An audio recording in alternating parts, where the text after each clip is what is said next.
Once again, I'd like to welcome everybody to another episode of the All the Way Around show. I'm your host, Big Al, along with my co-host, Nick the Cat. And the man we have today needs no introduction. Legendary, Mr. Chubb Rock. Man, we in here doing podcasts after shows, having a good time. It was a good show. Yeah, it was a really good show. It was a good show. People were nice turnout. They were real good, man. They were real nice. I'm blessed to be part of it. Hip hop. So can we we want Chubb's definition of who Chubb Rock is. Young Caribbean boy from back in the day, obviously that time. What part of the Caribbean? Kingston, Jamaica. My mom, my father, my grandparents, my aunts, whole generation. And, you know, my mom and my dad was serious people, man. Man, loved them to death.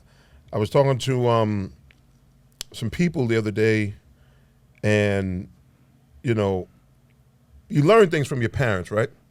So a bunch of people were talking to me, yo, Chubb, did you see this movie? And I said, no, I never seen that movie. Yo, did you see this other movie called something? Nah, and they're talking about movies, and they're saying, yo, man, how come you ain't see these? These are legendary movies. Russell Crowe, this, that. I said, well, there ain't no black people in this. I don't watch movies that don't have no black people. And they're like, that doesn't make, who taught you? I'm like, hey, my father, man. My father was, I've never seen my father spend his money outside of the Caribbean culture.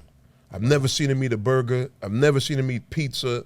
I've never seen him eat Chinese food. I mean, besides paying money to get on a subway to go to work, buying a car, buying gas, his money only went to the Caribbean community. He had his clothes made by a Jamaican man on Church Avenue. I used to go there when I was a kid with him. He made one of my suits from school and everything. He used to go to this Haitian man, Mr. Pierre, to get his shoes made. He used to go to this lady from Suriname, and her partner in there was from St. Kitts. Used to make his hats, his Applejack hats. You know what I'm saying? Nice. Yeah. I never seen him spend his money outside of that, and he used to always tell me, yo, don't ever respect people that don't respect you. You know, so, you know, it's a Caribbean thing, man. It might be hard for people to understand it, but it's needed. You know, yeah, we don't go outside the community like that with the money, you know. And the same thing with me with movies, you know. It's like, nah, we don't do that kind of stuff, man. So, you know, I'm a product of them. My mom, my dad, my grandmother, serious businesswoman, you know, she had a furniture store. My grandfather used to make furniture. You know, we come from that time when you did things with your hands. Men did things with their hands, you know, build things, fix things. That's where we come from, you know. So I'm a product of that, man, and I'm proud of it. So when did you move to the States? Well, it was a two-tier scenario. Like, we moved to America in, I would say, the early part of May, 68. And so I was born technically in Brooklyn. Okay. But then, I don't know, maybe I was like 8, 9 months. My father didn't like America that much because black people were going through racism, but Caribbean black people was going through hell. Oh, banana boats and this and that, and they wouldn't rent to Caribbean people, you know. So we went back to Jamaica, and then I came back, man, I think I might have been 2, 3. We came back and to Brooklyn? Back to Brooklyn, and things calmed down a little bit. You know, because my father was a tradesman. He dealt with gold and diamonds and stuff like that. A man named Goldman brought him and my uncle to America because they knew how to process gold and diamonds and stuff like that. And you know, people don't know gold and diamond and stuff isn't just used for necklaces and stuff. You know, it's for technology and everything else. X-ray machines and things of that nature. So, you know, my uncle didn't like America even after that, and he went back and never came back. So, And then we were here. We were here. You know? Do you go back? Do you freak? Yeah, man. My brothers lived there. You have a big family? Very big family, man. Because my father's one of 13. My mother, one of 9. Many cousins. You know, two of my brothers and one of my sisters are still living in Jamaica. A bunch of my aunts are still there.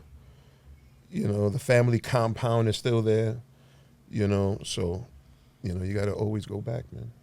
You know, so that's where we come from, man. And you know, Caribbean music playing in the house, and So you always had music. oh yeah, and then all of a sudden, this hip hop thing, and you know, When did you First- fall in love with hip The hop? first thing you heard, what turned you on? man, let me tell you. So, a very good friend of mine named Dave Witt. This guy was from a different planet. We went to school together since I don't know 4th, 5th grade. So his father had like a little reel-to-reel machine that had 2 mics on it. And one day we're coming back from school and he said, Rich, I got to play you something. And it's this reel-to-reel. On one channel, he has Good Times looping. And on the other channel, he's rhyming. I mean, it's, Good Times. That's the Chic joint? yeah, the instrumental. Good time. And it's just the instrumental. Same music in Sugar Hill and, you know, Rapper's Delight. So I'm sitting there going, yo, B, how you doing this? How are you rapping on this and the music is playing? He said, man, I had to make this pause tape. And I'm like, what's the pause tape? So remember, we don't got no samplers at this point. This is the 70s. Yeah. Right? So in the pause tape, for anybody that really know real hip hop, you have a pause tape, you have a pause button. So you put the cassette on record and pause. When you lift that pause up and have the song play, good time, you go your 4 bars, and right when it's supposed to loop, you press the pause button again. And you keep doing that.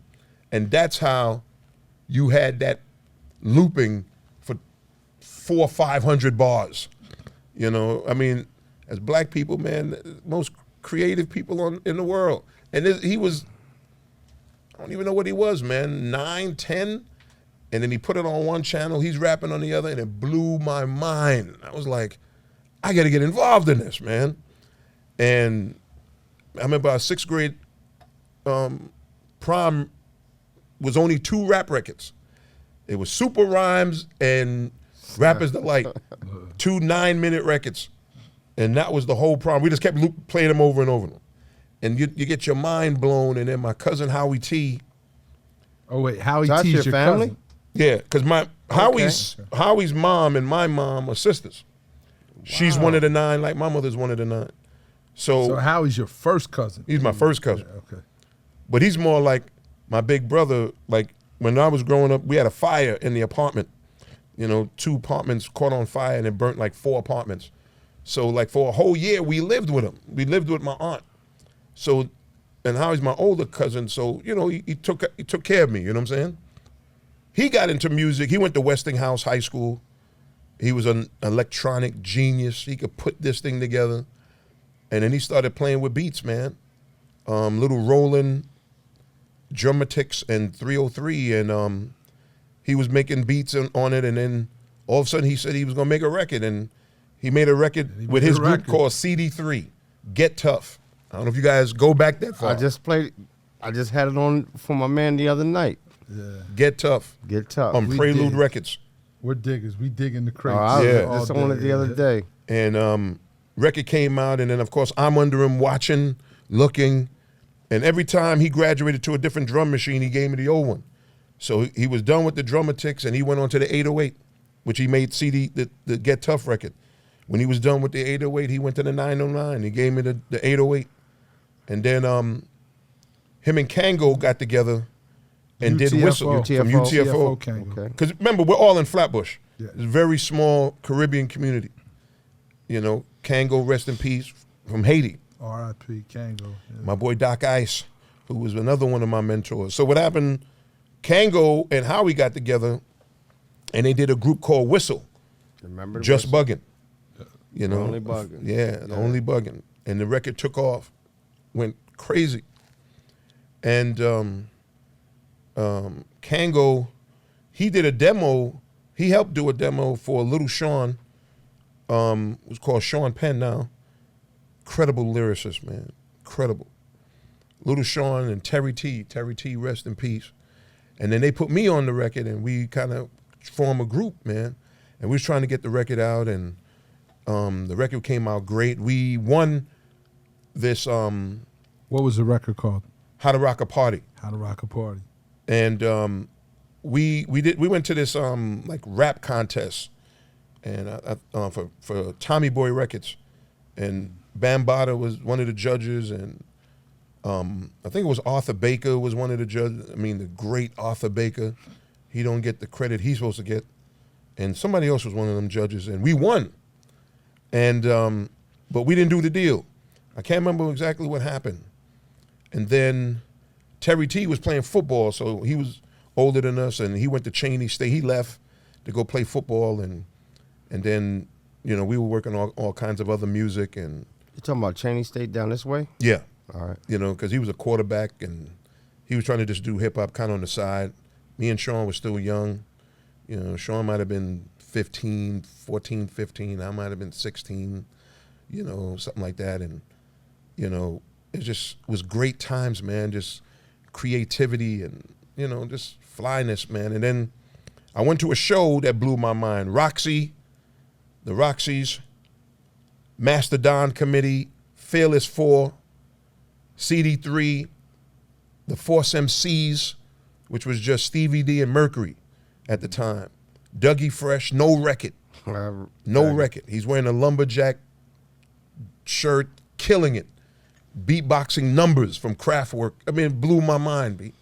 And it changed my life.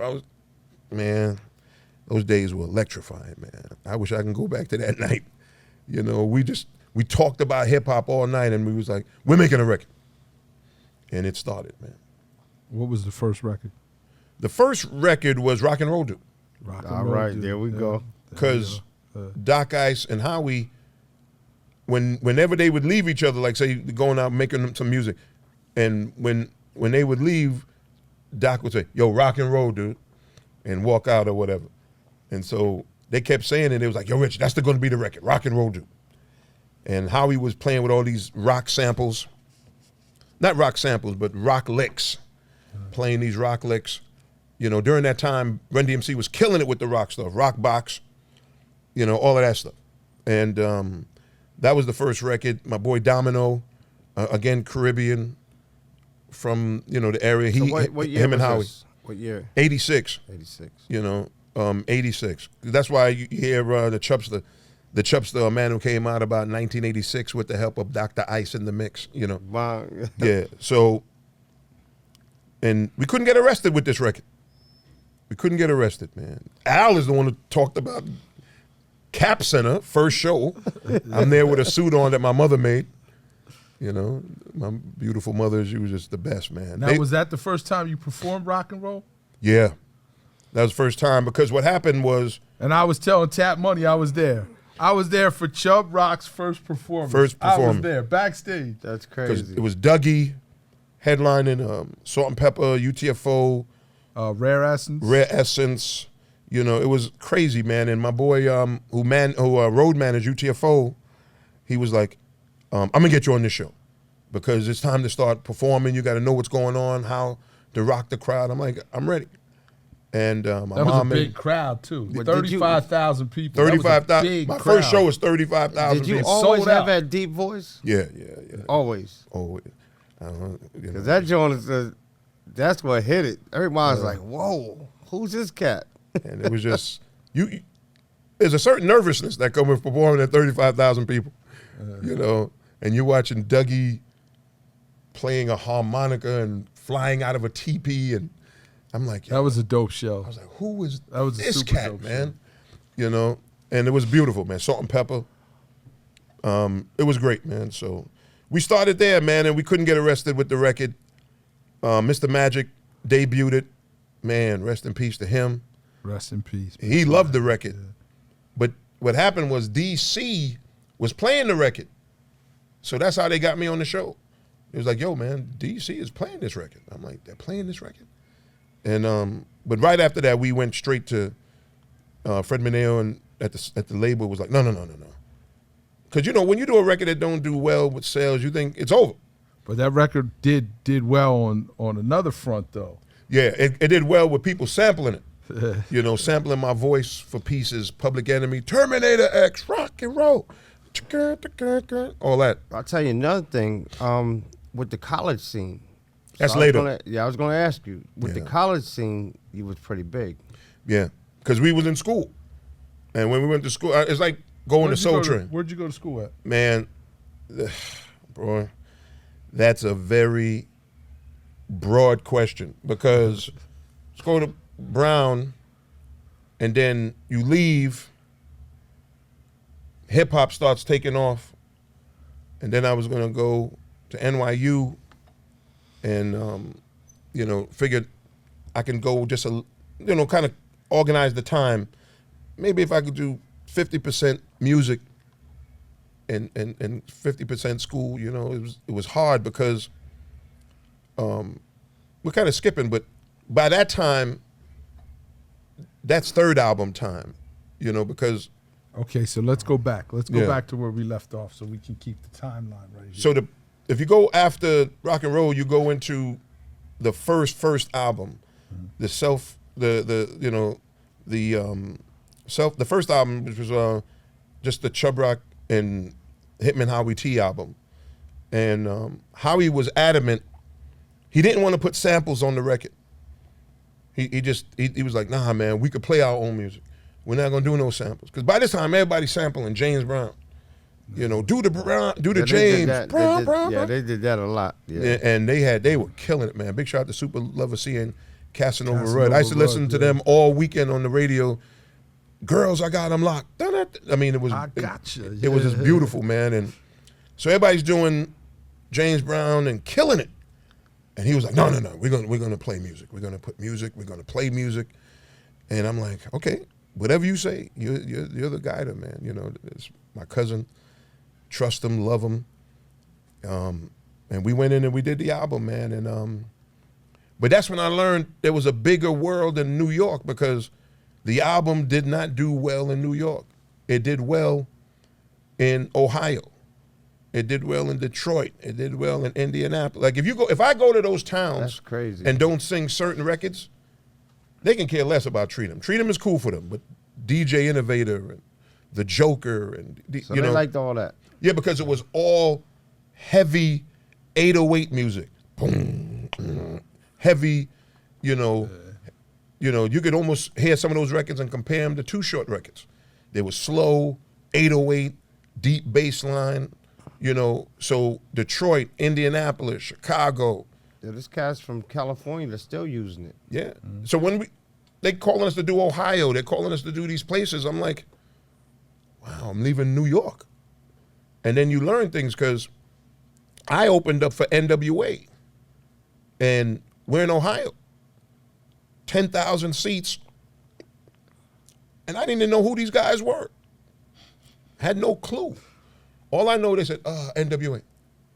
No, it wasn't even an NWA show. I'm sorry. It was an Eazy-E show. Eazy-E show. And I get there because, you know, Dr. Dre's on stage with him. Cube is on stage with him.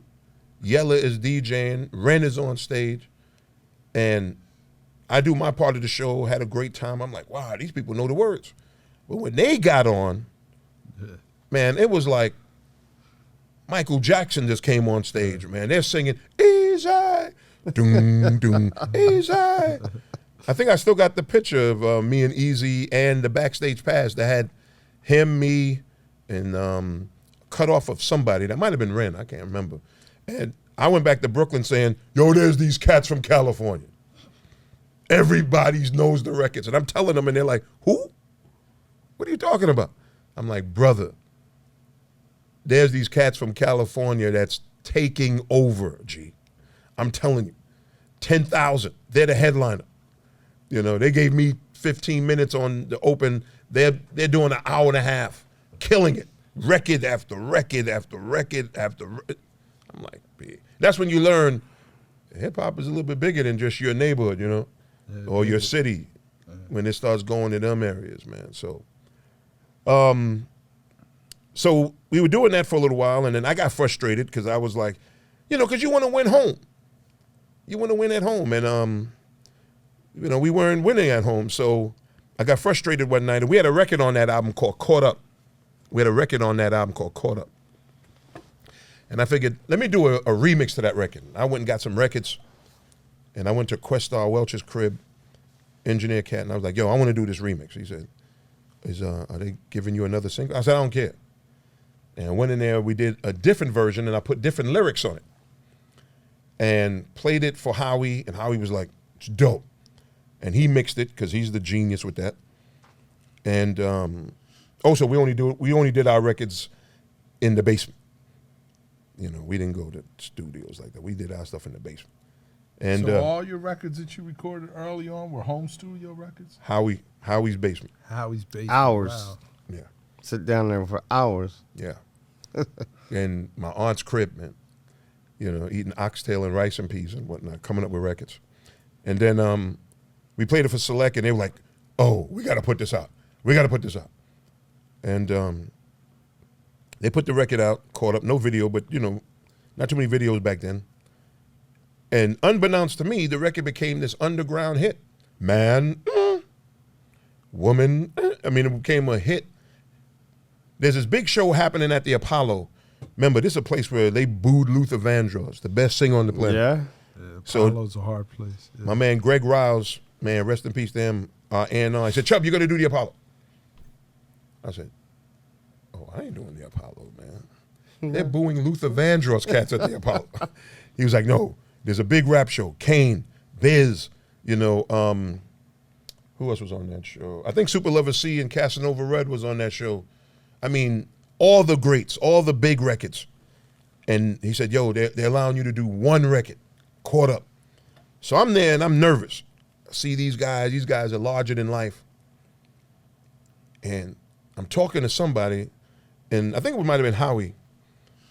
And Kane hears me and hears my voice, and he comes up to me and he says, yo. That voice. Are you that cat Chubb Rock or whatever? And I'm like, yeah. He said, man, I'm a fan of yours, a fan of your album. And I said, come on, man. Big Daddy Kane said this to you? That's nice. And I'm saying, I always tease him because he was wearing like some pimp suit that day. I can't remember, it might have been yellow. And he said, oh, you don't believe me? I said, bro, I find that one hard to fathom, man. And he went and got Biz. And he said, Biz, hold right there. But then Mr. C came by and he said, C, what's that album that I was always playing on the tour bus? Yeah, man, that kid Chubb Rock. I don't want to hear that record no more, man. And he said, yo, here you go right here. And Mr. C comes to me and he's like, let me tell you something, brother. I like your voice. I like how you rhyme. That voice is I don't want to hear none of your records anymore. He said, that's all he played on the tour bus. I was like, wow. So then Biz comes over and he says, Chubb Rock is going to do the Caught Up record. And Biz is like, oh, you're about to kill it out there. And I'm like, what are you talking about, bro? He said, you don't know how that record is killing it? I'm like, I have no clue. And he was like, he said, Chubb, we met before. I said, I don't remember that, brother. This was at the Apollo. At the Apollo. And he said, I crashed your mom's party, man, on Troy Ave. He knew exactly where I lived, so he wasn't exaggerating. He was like, yo, I crashed your mom's party. Your mom was having these dope Caribbean parties. Your mom. Miss Simpson. And I was like, I think I remember this now. Because I think she asked me, yo, who is this guy? And I was like, I don't know him. I thought it was one of your friends. He ain't one of mine. I don't know the guy. And we became friends. We were friends ever since. And because Biz used to just show up at your crib. He'd just show up. You know, he was just magical, man. And so if you R.I.P. Biz. R.I.P. So if you see my cover of Your Bad Chubb, it's the single. Dapper Dan. My mother went to Dapper Dan and got me a suit.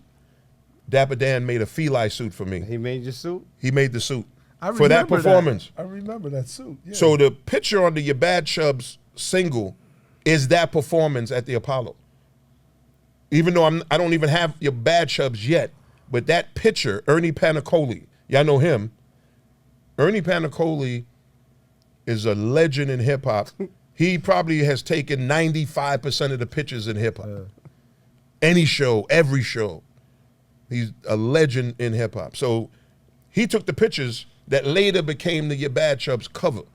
But my mom wanted me to look a certain way. She wanted me to look hip hop, right? Because she hooked you up. She went to Dapper Dan. That was a bad suit, man. I remember it. Because she made the first suit for rock and roll. No, for rock and roll and the thing at the Cap Center. Cap Center, yeah. And she just kept feeling like, I don't think that's what you young Not hip the hop look. guys are gonna wear.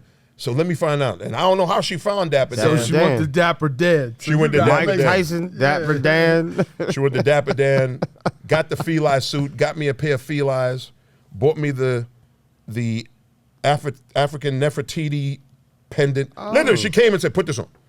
I said, "What is on?" Oh, so mom's responsible for lacing Chubb Rock. The whole thing. She was like, "This is That what was part of the movement. This is what the hip hop guys wear." Yeah, that was the movement. Yeah, and so we did the Apollo. The record came on. Man, crowd went crazy, and then we knew we had something. And then the label gave us another album, which was the second album, Your Bad Chubb's album. That was the And the Winner Is album, which is based on the Grammys, because we weren't getting Grammys. No nominate, you couldn't get nominated as a rapper.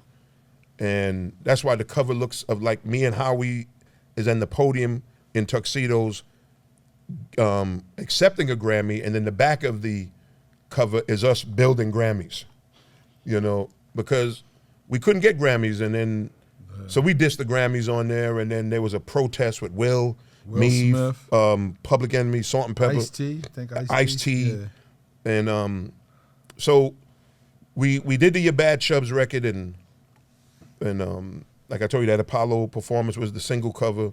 That record took off. That was our first video. Philadelphia made it a hit, because I think it started in Philly, because my first show from that record was in Philly. Do you remember where? Oh, yeah. After midnight. Yeah. Yeah.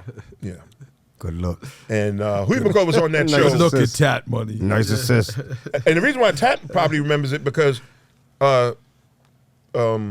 Steady B was on that show. Steady B, myself, Just Ice. Just Ice. Wow. Just Ice, yeah. LaToya. Yeah, that's my boy right there. That's one of my closest friends, Just Ice.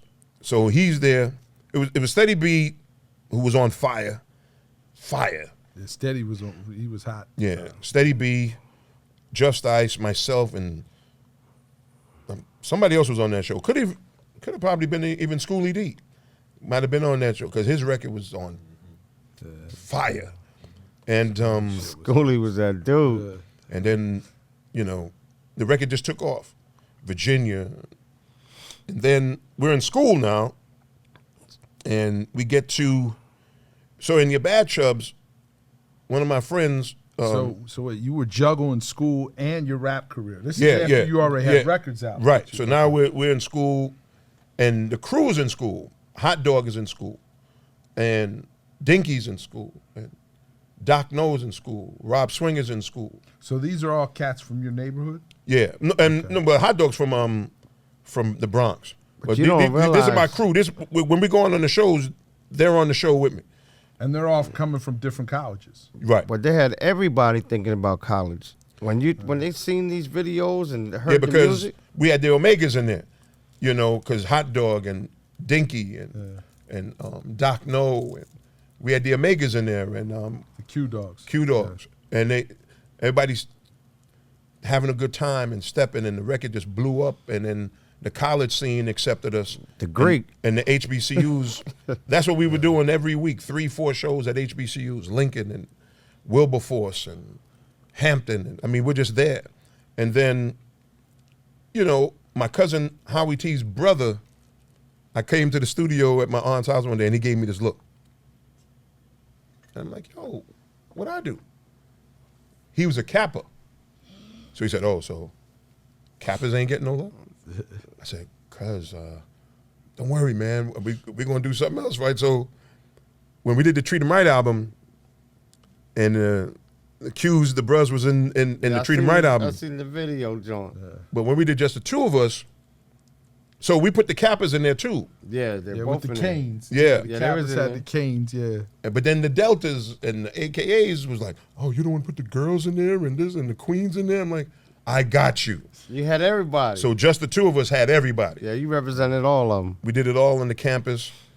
And big shout to Sarah Lieberman, I think her name was. And I was like, can we do the film the video on the campus? And she was like, I don't know what a video is, but let's do it. Yo, they made a whole lot of cats say, I'm going to school. And she was like, I don't know what a video is, but let's do it. And we did it, and it was great. She's in the Just Two of Us video too. She's in the Just Two of Us video, and it took off from there. And like when we did Soul Train, you know, back then, people looked out for each other, you know, and so Soul Train wasn't supposed to happen. What happened was Arsenio Hall, and big shout to him. I don't know what happened, man. Arsenio Hall was somewhere in a club in L.A., heard Treat 'Em Right and fell in love. And he told his producer, find whoever this kid is. And they came to the label and they said, we want him to come out and do Arsenio Hall. I got the call. I was like, Yo, that's big. what the? I don't think we're in the charts like that, you know? And wait, was that the spark? Was that when you popped? Yeah. Yeah. Because we went out there to do Arsenio, and then one of the ladies from Arsenio said, Chubb, do you guys want to do the Palladium tonight on Sunset? I was like, bet. So that's a double hitter. So we went to the Palladium. It was sold out. Tat's going to find this funny. Marked for Death was out. Steven Seagal. The movie. The movie with the Caribbean, the Jamaicans. Yeah, they had Jamaicans falling around and getting tossed around. Who do it? White Boy Hacha. Yeah. So White everybody is in there. Magic Johnson, my brother Al B. Shaw. Heavy was there. He came backstage to talk to me. Another R.I.P. Heavy R.I.P. D, man. My boy Play from Kid and Play was in there. My man that glowed, Kung Fu Cat that glowed, Timac. Timac. Bruce Leroy. Yeah. right? Oh, that's my dude, son. He's up in there. So it was Legendary Night. So we in there, and a lady comes up to us and she says, Chubb, how long you gonna be in LA? I said, I guess we might leave tomorrow. No, do Soul Train tomorrow. I'm like, do Soul Train tomorrow. So wait a minute. So you got so far we have Arsenio Hall, Yeah. the Palladium, and Soul Train. Soul Train. All for one. Don bum. Cornelius. Yeah. Was One Don weekend. Cornelius there? Yeah. Or Shamar? No. This is Don Cornelius. The real Soul Train. Yeah. We did it 3 times. We're part of a small group of hip hop that when Don Cornelius was there. So now our plan was, because the flights are leaving tomorrow, and they saying we can do Soul Train tomorrow. So somebody told us, oh, Soul Train, they tape all the shows in the morning, and you can still just push the flight back to like 6, 7 p.m. We was like, bet. So we get the Soul Train, and I don't know if you've ever been to Soul Train, but they film 10, 12 shows in the same day. So people are just sitting around. When we got there, Patti LaBelle is over there. My man from, what was that record? Was it Chucky Booker? Another brilliant cat. Everybo's sitting around waiting for their time, right? So we come in there and we're getting anxious. Yo, man, we got to catch the flight. Oh, man, I don't know what's going to happen here. So we tell the producer there, oh, man, we don't mean nothing by this. Is there any way we can get on next? She was like, why? I was like, we have to leave here. So she goes to Don Cornelius, and Don Cornelius is like, man, tell them rappers to wait around, man, and wait around. We don't know time for this. And so I go up there, and I'm They like, still didn't respect hip hop like that, right? no, he following his schedule. And I go up there, and I'm like, sir, we got to leave up out of here. And he's like, what's going on? I mean, this is Soul Train. This could change your career. And I said, sir, I've been watching Soul Train all my life. And trust me, but we got to get back. Why? What's so important? We got to go back to school. So he looks at us, because we're big guys. You know, I'm 6'3", Rob is 6'2". I mean, everybody's big here. And he's like, what do you mean go back to school? we got to go back to school, sir. School? And he didn't believe us. So we came, everybody's giving him the College, IDs. yeah. Sir, we can't just sit out here. We got to go back. Okay, we're going to get my boys on next, please. Because he appreciated it. He was like, no, get my guys on, and then let's have a car ready for them. So wait a minute. So Chubb Rock negotiated with Master Negotiator. And let me tell you something about him. For those that think he's a game, he ain't no game. He ain't. He was about 6'6", deep voice deeper than mine. Don Cornelius. And he was not a guy to play games with. And but we had to tell him, like, we want the opportunity, sir, but you got to get up out of here, man. And he was just like, well, these are young guys. Okay, we're going to, don't worry about it. We're going to get you on next. It's all going to be a stone gas. Everything's going to be fine. So we did the show. We did the song, and then he got a car for us, because people don't know, when you do Soul Train, all the expenses of you going to do it is on you, like your label or whatever. He doesn't pay for nothing. You know, you got to get your own. You got to get there yourself. Whatever hotel you go, that's all on you and your label. But he got a car for us to go back, and then he invited us. We did it 3 times. That's incredible. With love, peace, and soul. And then the other big thing that took that record to the next level was the Summer Jam at KMEL, San Francisco. Biggest outdoor show ever. And we got a chance to be on that. So it was just the kindness of people, man, why we got a chance to do things, you know. And then we got all the HBCU love, and that kept us working. So that college thing all years, you know, to now, you know, 30 years. You know, the majority of our shows are alumni HBCU shows. That's how it's an incredible thing. Now, was y'all part of that Spike Lee thing? Crooklyn. Yeah. Yeah. We were part 2. Special Ed and Master Ace and my boy Buckshot, they did part 1, produced by Q-Tip and Ali Muhammad. They did part 1, which was incredible. Who produced part 2? DJ Premier. DJ Premier. Yeah. Spike went to Premier, and I don't know how their conversation went, and then I just got a call. Yo, you got to be on this record. And it was me, OC, and J. Rue the Damager. D&D Studios. Classic Premier, man. All right, so Chubb, we want to know something. Yeah. We want Chubb Rock's top 5. Top 5 what? Top 5, dead or alive. See, and it doesn't have to be hip hop. We want Chubb Rock's top 5. Here's the thing with me. First of all, I'm a lover of hip hop for the most part. Okay.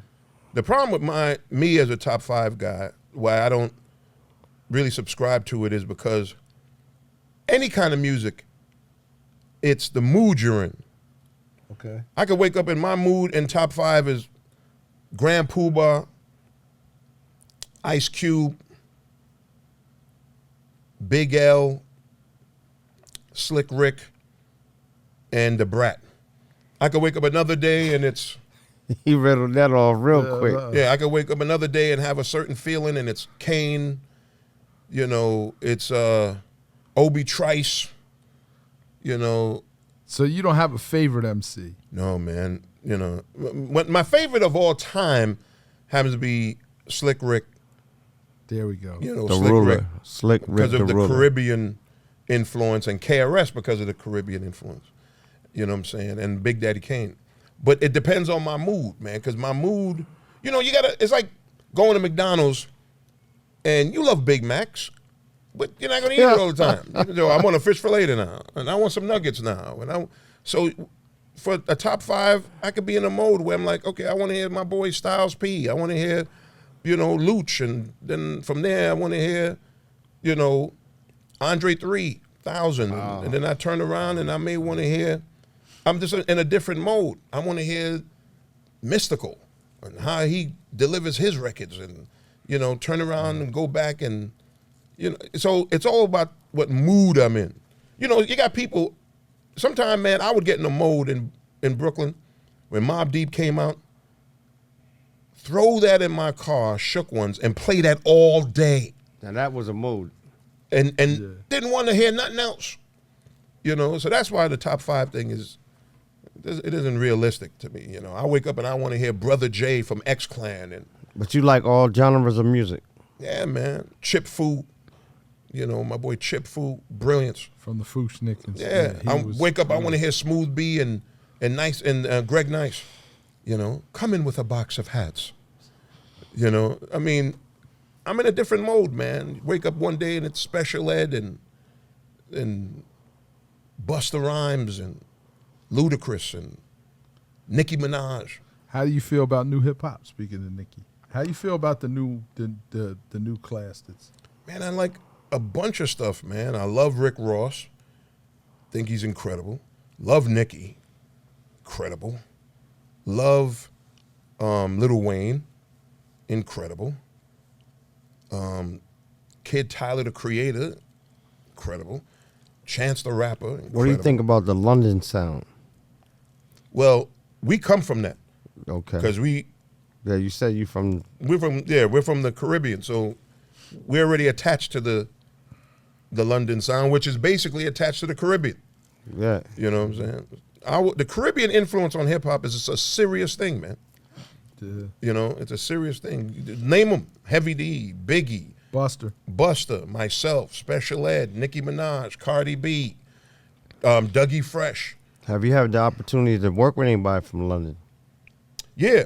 Back in the day, when I was still trying to come up, Howie and Tank McRae, they did a record from this London MC called MC Micro G.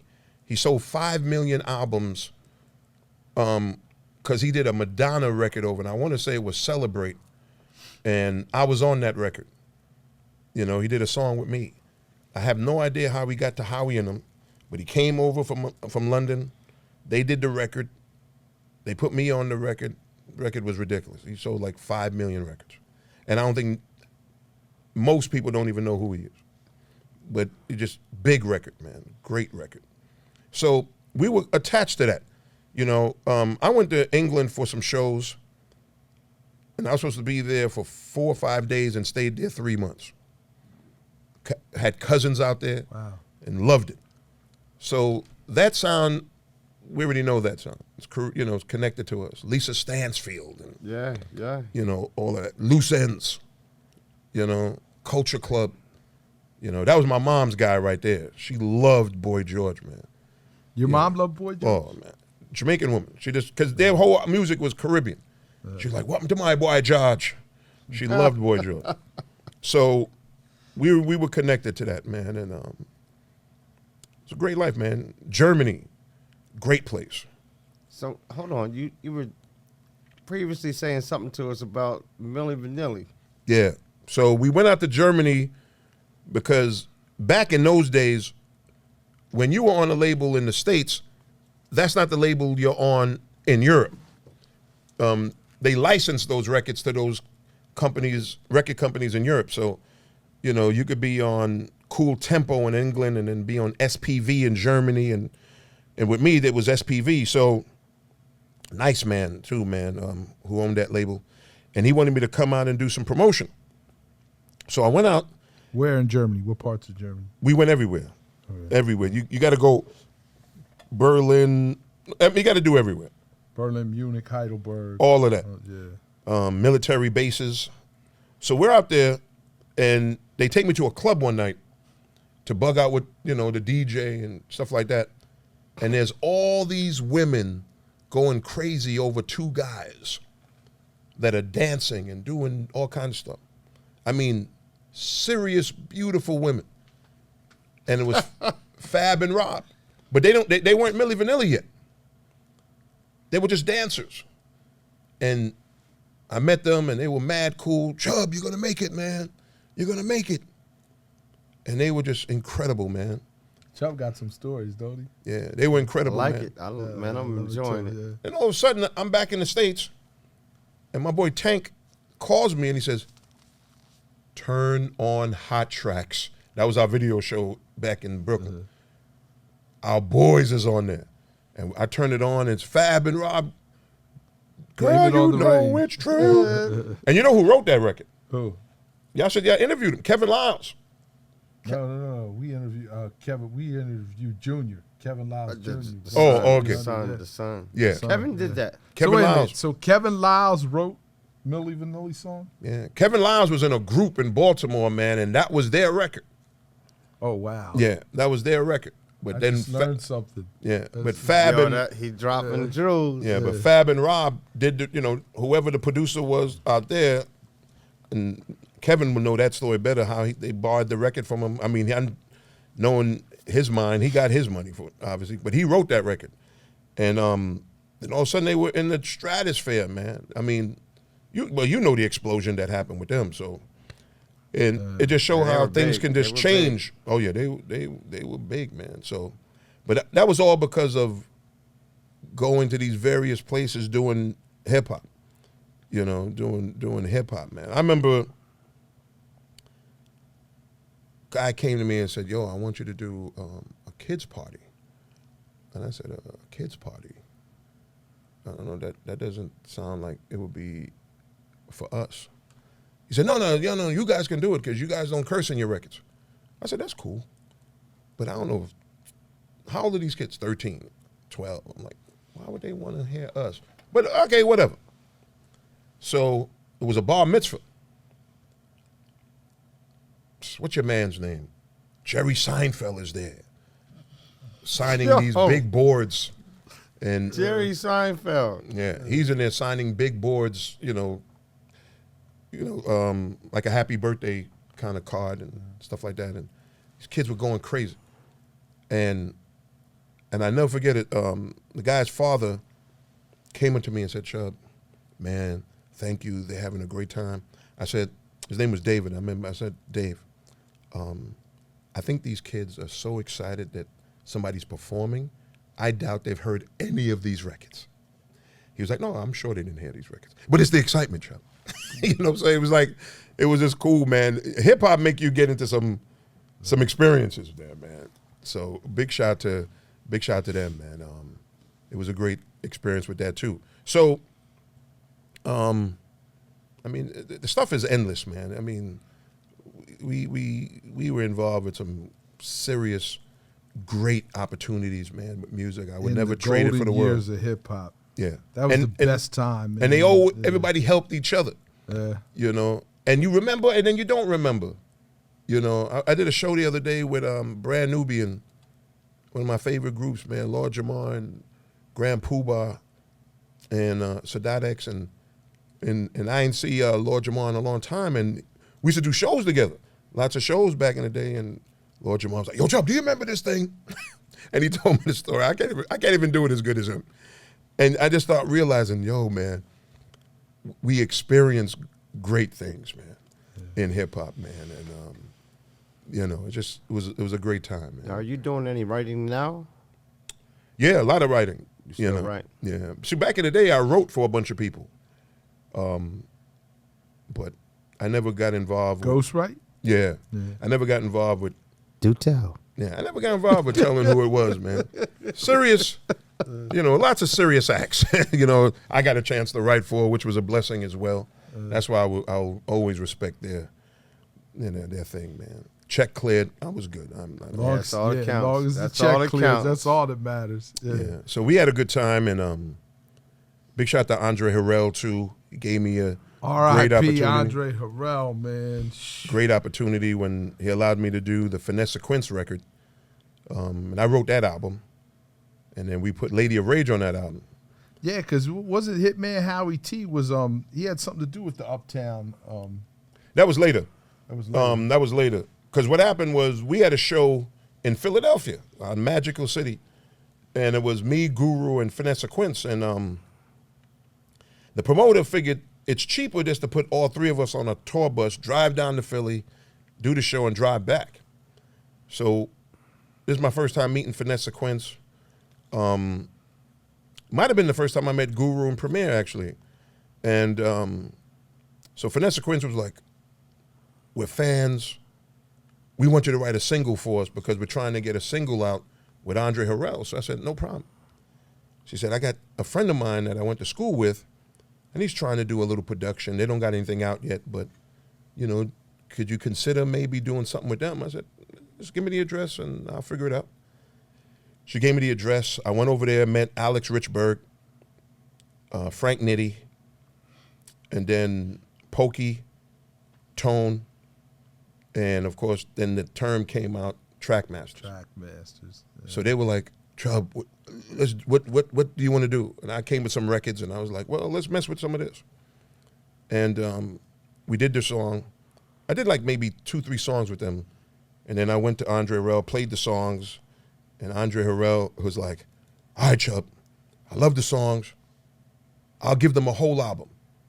It got to come under this budget, and we need the record in 4 weeks. All right, cool.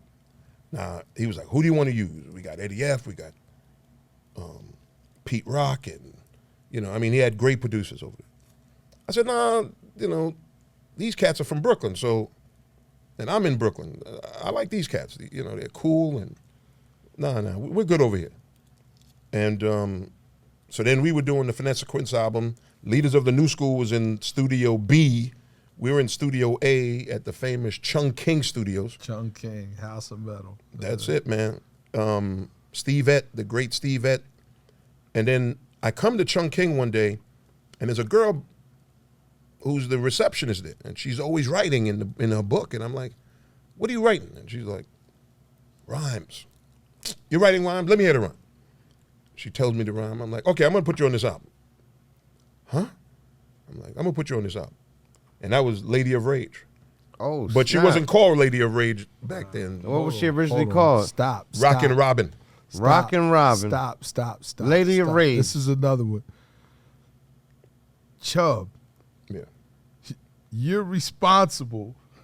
I don't know about responsible, but she started with us. You put the plug in Lady of Rage's back. She was incredible, man. Still incredible. Yeah, that's Yeah, she's like family now. That's crazy. So Robin, Lady of Rage. yeah, her name was Rockin' Robin then. Rockin' Robin. Yeah, because her name was Robin. Lady And of Rage. so we put on the Finesse Quince album. Then I put on the Treat 'Em Right album. And then we did the album, and I said, oh, we should do a posse record because cats are doing these posse records and they're coming off. And I wrote this record called Grill. And it was Finesse Quince. I'm on the record. Third bass is on the record. Search and Pete Nice. Pete Nice. And Tone from Trackmasters on the record. Hot Dog, my guy's on the record. And then I said, you know something? Maybe I put this A&R cat on the record from Uptown. You know, let me write his rhyme, put him on the record. It was Puffy. So Puffy's first record that he ever rhymed on, You heard it. was written by me. Okay, you go to him and ask him. It was written by me. You wrote it? Story. Yeah, because I wrote the album. And P. Diddy. yeah, Sean Puffy Combs. he was driving a Puffy's first record. he was driving a convertible burgundy Written Rabbit. by Chubb Rock. Yeah, I and told you. he was pretty focused too. Legendary, B. I Bong. told you. He was a focused cat too, and so something happened where the record went to the Source, and back then the Source was also reviewing singles, not just albums, and putting mics on singles. So the single was Grill. So they gave it 4.5 mics. So I'm And excited. that was the Source. Yeah. That was a very good rating. Very, because- very serious. So I'm excited, like, oh, we might have one. Something happened, and I still don't understand. But the record never came out. Just never came out. Politics. Politics. Politics, yeah. And then Heavy wanted the record. Heavy wanted the record. And then they said, yo, Trump could write some other records for Heavy. And I'm like, nah, man, Heavy don't need nobody to write no records. And because he used to call me all the time and we would talk about music and stuff, and he would kind of guide me and, you know, say, yo, man, watch out for this, watch out for that. You talking about Heavy D? Yeah, because he knew I was writing records for people, and he was like, yo, make sure you watch out for this and be careful about this or whatever. So, Caribbean brother, he was a year older than me, you know, that Caribbean protection, you know. So, the record never came out. So, if you heard this record called Back to the Grill Again, which is Search's record. Search didn't like that the record never came out. So he did a song called Back to the Grill Again, because the song was called Grill. Yeah. And so I'm on the record, obviously Search and everything, and then he brings this new kid on the record, which was Nas. And Bong. And I'm like, yo, this kid is nice. And then that's Tone is on the record from Trackmasters. And we did the video and Back to the Grill Again. And then he did Kick 'Em in the Grill. Yeah. And then so it was, again, man, this is a time when people are just loving each other, doing great records. It's a magical time. In Magical hip-hop, time. Because it didn't take a negotiation. Yo, come to the studio, yo, let's do this record. You know, it wasn't all this, let your people call my people and let's figure it out. You know, it was less just, politics. yeah, we didn't have to go through all of that. And, It was at its rawest form. Like, period, man. Yeah. You know, Pooh Bah was on my record. And that was just a, yo, Pooh, come to the studio, be on this record. Came there with his book bag. And yo, one of my favorite rappers of all time, Grand Pooh Bah. And he just came, dropped the rhyme. We're all of us in the studio looking at him like, guy's a genius, man. And we've been friends ever since, and big shout out to him. And, you know, there was all these magical moments. So then Select Records got, I don't say jealous, but they were like, yo, you're writing these records for people, and you're not writing our records. And so they gave me the Real Roxanne project.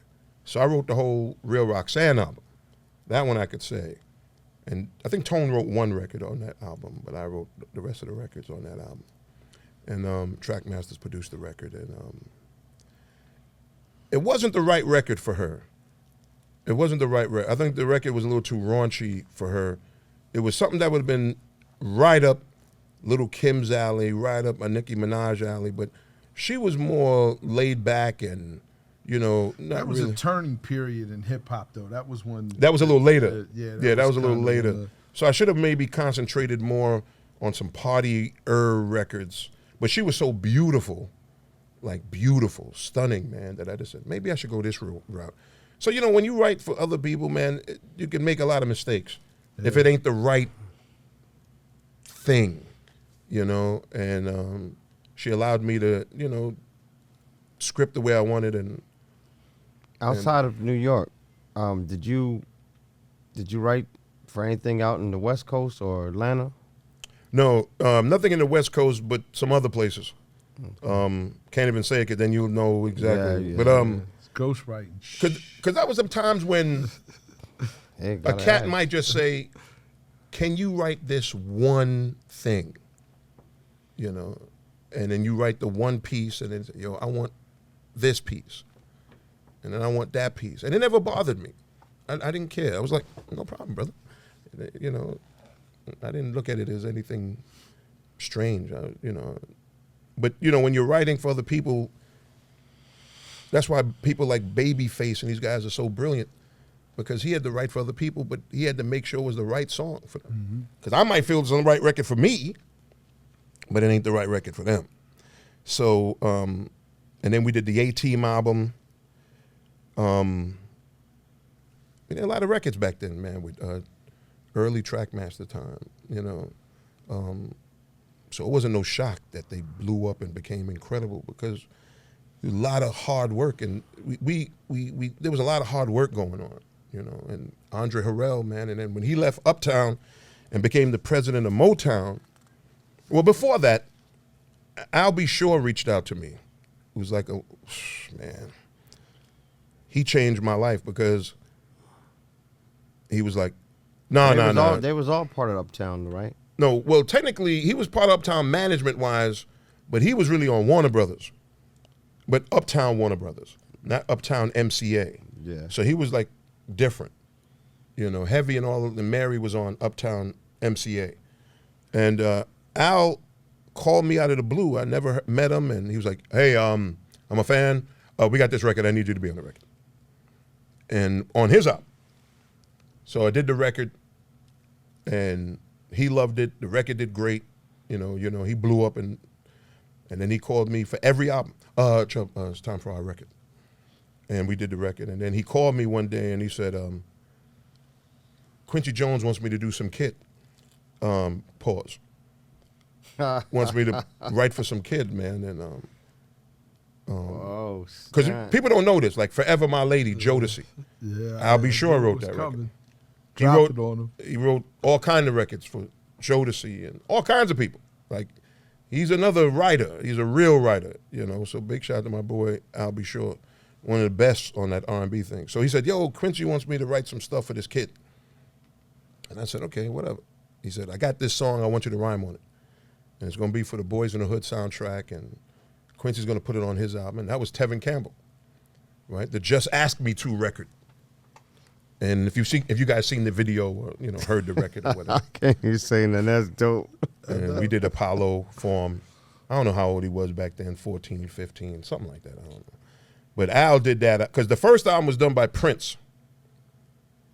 And then the second album was done by Al. And then the third album was done by Babyface. So that was kind of his Man, move. so he worked out with a whole lot of people. That was pretty dope. And the Boys in the Hood soundtrack went, I don't know, double platinum or whatever it was. And, you know, so that was a good project. And then Al would call again and say, yo, I got to do this.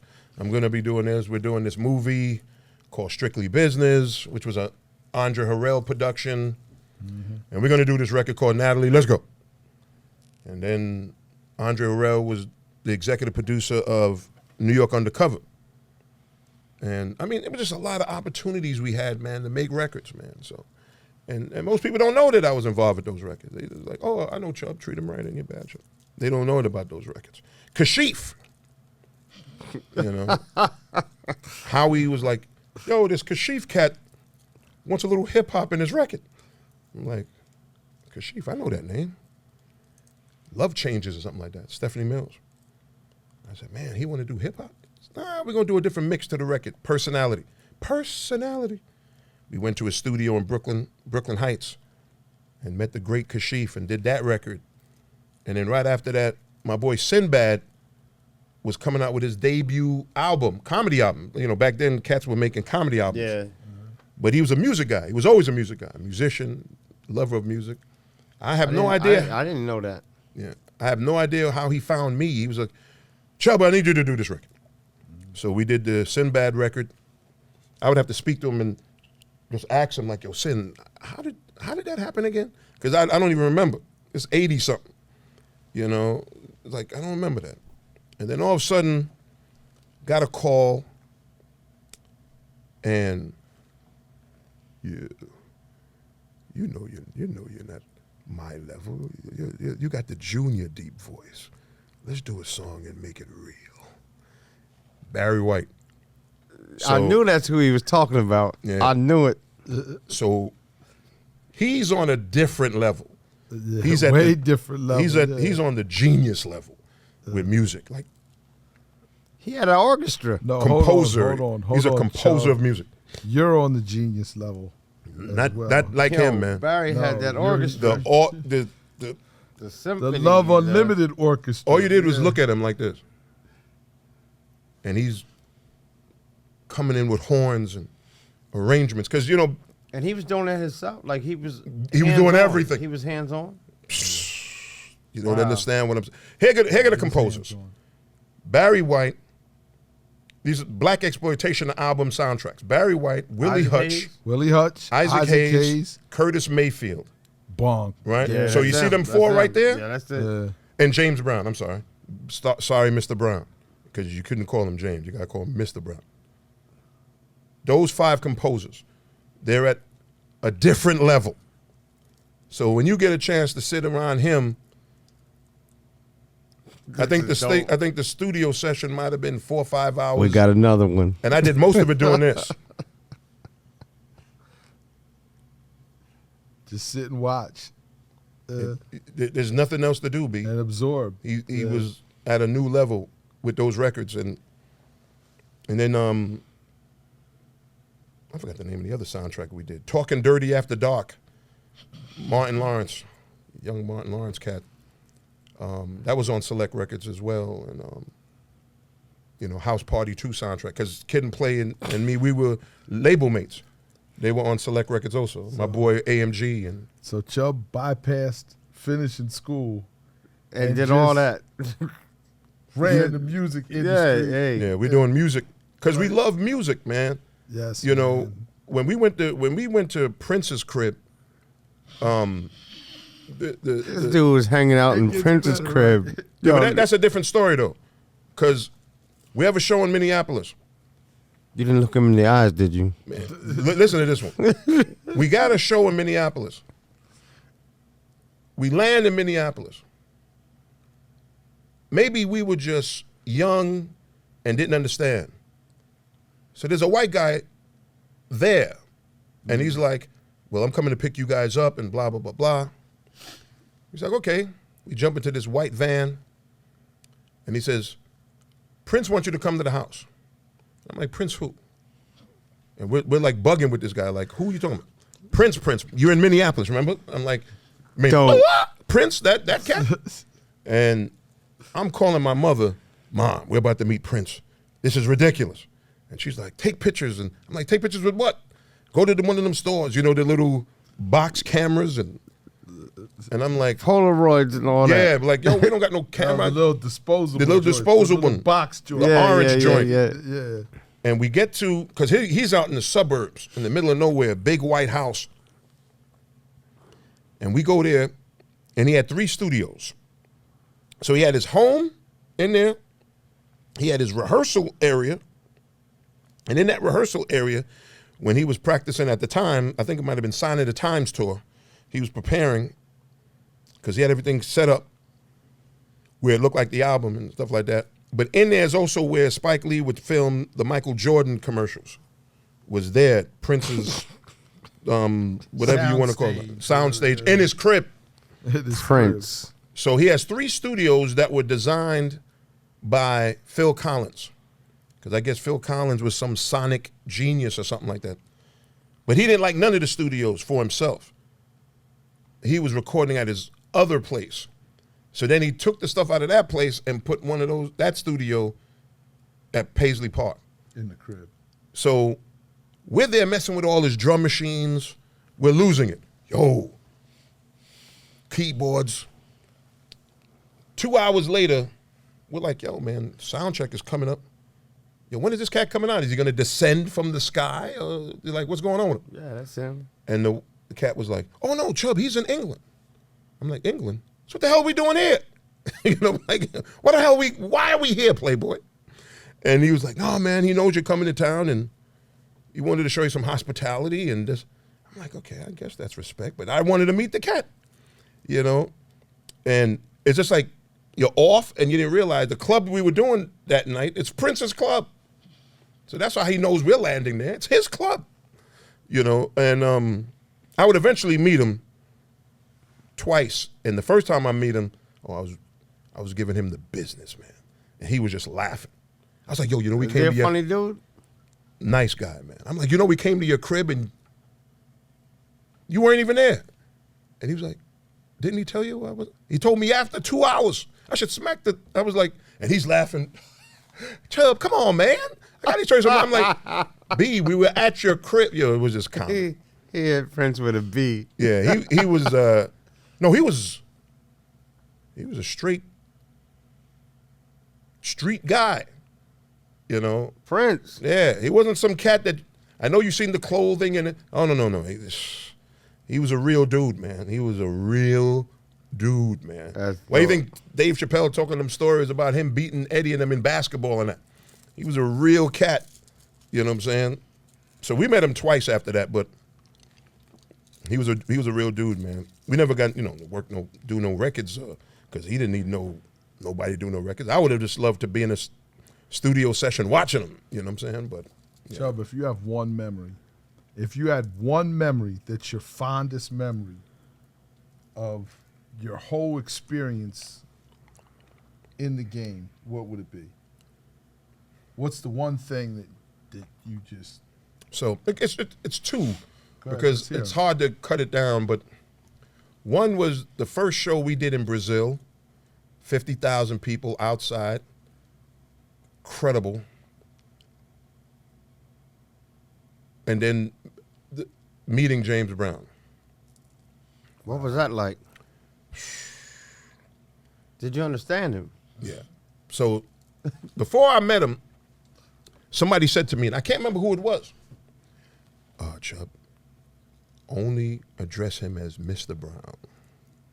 Right? I said, no problem. He deserves whichever way you want to address him. Right? Hip-hop couldn't have evolved without him. He's in everything. They sampled it. And treat him right. Yeah. And treat him right. Yeah. But it wasn't a James Brown record, but it was a James Brown produced record. Treat him right. So he comes in. Who's the big guy there? Oh, this is Chubb Rock. Hey, man. So you found that D Felice trio? And I was like, oh, yes, sir. And he said, that was a good, that was a good, and then shook his hand, strong like an ox. He said, I like that handshake, man shaking. And I'm like, yes, sir. And I said, the guys who did your album are like big brothers of mine, Full Force. They did his album, Static and all of those records. And some of them in Howie's house. So I said, yeah, my cousin and of course Full Force. Yeah, the Full Force boys, yeah. And so we're talking, and he's talking about some stuff, and I'm like, I said, sir, if can I ask you this one question? Because I seriously need the answer to it. You on the organ and Stubblefield on them drums, what was going through your mind making Funky Drummer? Man, we did jam sessions, Joe. We did jam sessions. That's what it sounded like. And, the Brilliance came out in the jam session. I said, yeah, but were you making these, you already had this music, though. And he was like, music comes with its time. It comes with its time, man. And it's almost like when I met Miles Davis. They were almost similar in how they would talk to you. You keep smacking it out the park. Miles too, Chubb? Yeah. I lived on 23rd Street, 7th and 8th, and he used to hang around this place over there on 8th Avenue and like 19th Street. And, but he was, Easy Mo B produced his album. So. Miles Davis. Yeah. And in our building. Jazz legend. Yeah. And in my building, across, he used to come to that building. I don't think he lived there, but Gil Scott Heron used to come to that building. Yo, he's killing it. No, He's killing it. Yo, this is I never had the opportunity to work with him. Gil Scott Heron. Yeah. I think he's Hold on. Mr. Cheeks' uncle or something like that. He's like Mr. Cheeks' Chubb, uncle. when are we getting the book?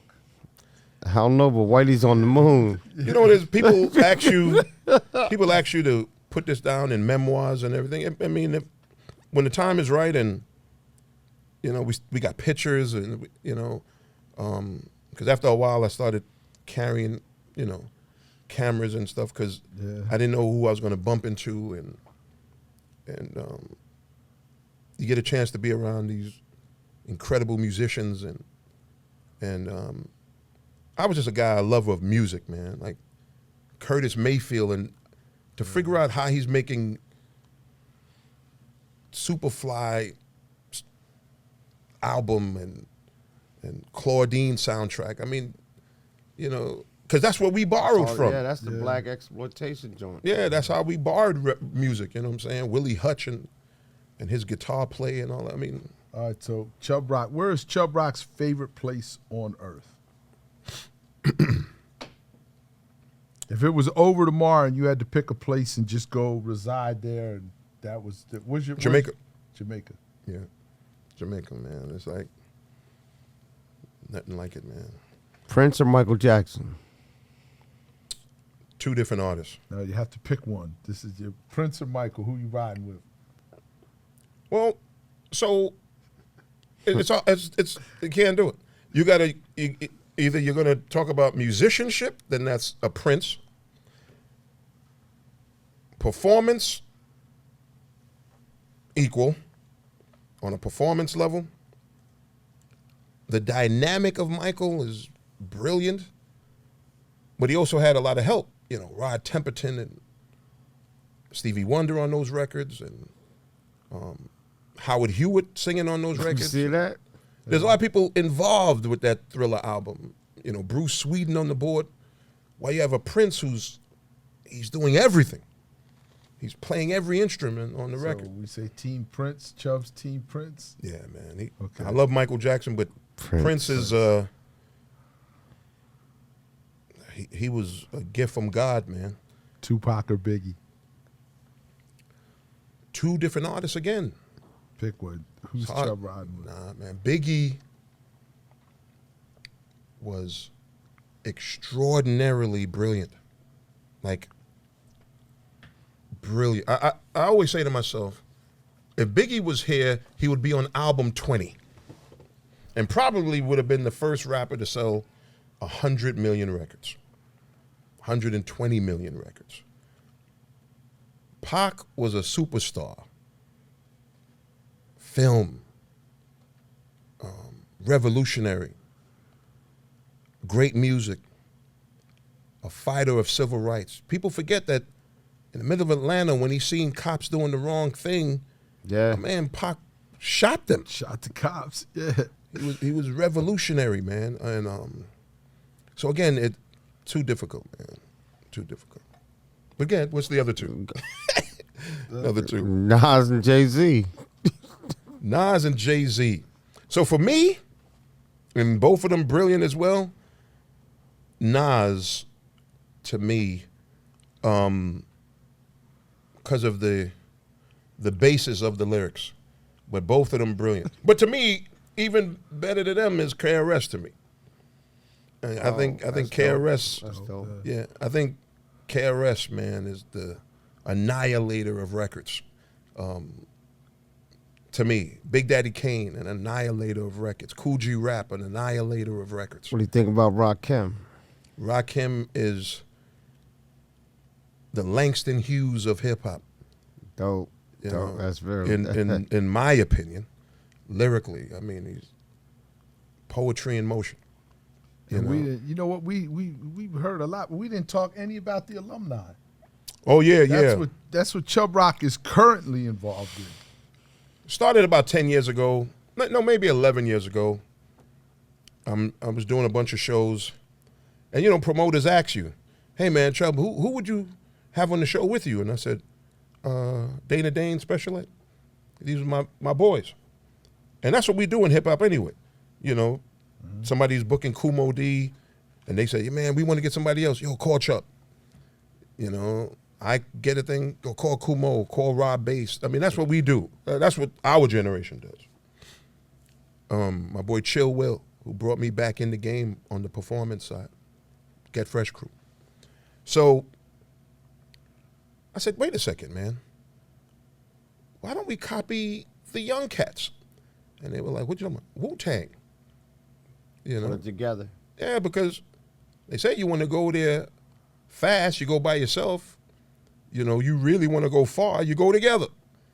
So I told Dane about it. I told Ed, I was like, yo, why don't we do the super group? No one's ever done it at that point, at that time. And we just go. So they loved the idea. And then Dane said, yo, let's add Quam in there. And I'm like, yo, Quam, the boy genius. Yeah, put Quam in there. And then Quam was like, well, That's a nice touch. we need a queen of hip hop in there. Let's put Moni in it. And then Moni, and then all of a sudden we were like, yo, we got to put my boy Greg Nice and Smooth B in there. So it just came together, a bunch of friends. We hit the stage together, and we annihilated, man, because nothing stops. And what It's just DJ? record. What DJ's rolling with y'all? We got the best DJ rolling. DJ Tat. Oh, where's he from? Tap Money, Philly. Tap Money got to be one of Tap Money. the 4 best DJs ever in hip hop. One of four. Facts. They say Facts. Philly got the best DJs. One of four, brother. You know, and I'm not going to put them in order. Tat's but my I know, brother. I'm riding with Tat all day long. Yeah, I know Tat Mike. he's one of them. He got the nicest set of hands in the DJ game. Ever. Yeah. So we got our crew, man, and we go out there and we perform together and sell out together, and we look out for each other, and it's a beautiful thing, you know. And Now, does alumni have anything coming up? show-wise? Yeah. Oh, yeah, we're doing Cancun. We're doing all kinds of stuff, man. We just did Bethesda Supper Club, and I mean, it's a blessing, brother. Blessing with the stuff. Still eating. Yeah. And this podcast of what we're talking about is probably part one. One day we'll go in deeper than this. Wow. Because I have the archives Yeah. of instruments and drum machines and flyers. And It's been a blessing. Yeah, it really has. we can go deeper later. Chubb, you have no idea what this means to me and Nick. Nah, man. We appreciate you so much. It's family, brother. You're a legend. We love you. We respect you. We just salute. Man, it's an appreciative Flowers thing, right man. now. Yeah, you get your Yeah. flowers. The flowers right right now. now. Big shout to my brother Bismarck. Rest in peace. R.I.P. Ecstasy from Houdini. Shout out to all of them. R.I.P. Prince Marky D, Fat Boys, Much Heavy love. D. Black Rob, Heavy D, Bong. Andre Harrell. Andre Harrell, Kango Kid from UTFO. Guru. You know, man, it's just a bunch of young people. Gangsta Boo now. Yeah. Gone too soon, man. Bunch They of were young just gone people too that soon. just have this love for this magical culture, man, and for the young boys that are doing their thing, man, enjoy it, man. Have fun and go see the world and, you know, just do brilliance, man. You know, I think these guys are incredible, man. Like, I was talking to a good friend of mine about Soulja Boy, and He's real intelligent. not just intelligent, man. He was before his time. I remember my son was like 14, and I think Soulja Boy might have been 14 or 15 at this point. And he says, yeah, man, Dad, there's this guy, and he makes his own music, and he has a dance, and he does this. And my son was a gamer at this point. And he said he has this thing where he has, like, from the Xbox and then the Sidekick, and then he has his video on this thing called YouTube. And I'm like, what is YouTube? And there was Blew that thing up. no hip hop video on YouTube. He was the first. If I haven't, He's the one. He was a pioneer. and then all of a sudden, what's them people? What's the first kind of social media site? MySpace came, and in my opinion, I think they took what he created, because he basically built a network of young people from the Sidekick and the gaming side of it, and put them together, and how he was promoting his records. He created his own lane. Yeah, and I think that people don't realize that, oh yeah, don't just think those big shots won't take from a young kid. Do your research. did it. The They did it. television was invented by a 14-year-old, and who never got money from it either. But the idea started with him. So for you to think, oh, it's so far-fetched that this whole network thing that has evolved to $1 billion thing didn't start with this little 14, 15-year-old boy from Chicago, I'm sorry, I don't subscribe to nonsense like that, you know, because I was around watching it like, okay, I never heard of that. I never heard of this. I've never seen that until I seen this kid doing it, you know, and I just think, like, we gotta realize who we are, man. We are inventors of all kinds of There stuff, you go. you know, so. All right, man. I appreciate you guys, man. I had a good time bugging out with you Man, guys. it's much love. Chubb, I can't thank Greatly you enough. appreciate it. And once again, it's been another episode of All the Way Around. We'd like to thank you for tuning in. And until next time, Bong. hold that.